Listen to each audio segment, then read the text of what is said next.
ആശുപത്രിയിലെ ഓണാഘോഷത്തിൻ്റെ പ്രിപ്പറേഷൻ അവിടെ നടന്നുകൊണ്ടിരിക്കുന്നത്.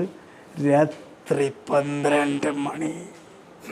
പൂക്കളങ്ങൾക്കായി പൂക്കളിങ്ങനെ വിതറി വിതറി കട്ടൻ ചെയ്ത് വെട്ടം ചെയ്ത് നിന്നുകൊണ്ടിരിക്കുകയാണ്. അതേതാ ഇവള് പറയുന്നത് ഇതിങ്ങനെ ആക്കി കളിക്കാനുള്ളതല്ല എന്നുള്ളത് പ്രത്യേക മെസ്സേജ്. ഇതിൽ നമ്മൾ വെള്ളം തെറിപ്പി ഇതിങ്ങനെ വാടിപ്പോകാതിരിക്കാൻ എന്താണ് ചെയ്യുക? മനുഷ്യന്മാരുടെ ഹൃദയങ്ങളിൽ നിന്ന് ഹൃദയങ്ങളിലേക്ക് ഈ പൂക്കൾ പടർന്ന് വ്യാപിക്കട്ടെ. ഇത് സ്നേഹത്തിൻ്റെ പൂക്കളാണ് അല്ലേ ചന്ദ്രേട്ടാ? സ്നേഹത്തിൻ്റെ പൂക്കൾ, സ്നേഹത്തിൻ്റെ നറുമണം. നമ്മളുടെ ഹൃദയം, നമ്മളെ മനസ്സ് എന്നും ഈ ഓണത്തിന് നമ്മളിടുന്ന ഈ പൂക്കളം പോലെ മനോഹരാകണമെങ്കിൽ എന്ത് രസമായിരിക്കും. മനസ്സിലായില്ലേ? നമ്മൾ കാണുന്ന മനുഷ്യന്മാരൊക്കെ പ്രോത്സാഹിപ്പിക്കുക, മനുഷ്യനൊന്ന് ചിരിച്ചാൽ അതിന് കൈയടിക്കുക അല്ലേ?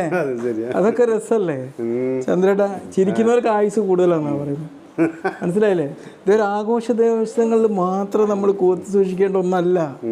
അല്ലാത്ത ദിവസവും നമ്മൾ ഇത് ആഘോഷ ദിവസങ്ങളിൽ നമുക്ക് എന്തിനു വേണ്ടിയാണ്? ഒരു എനർജി കിട്ടാൻ.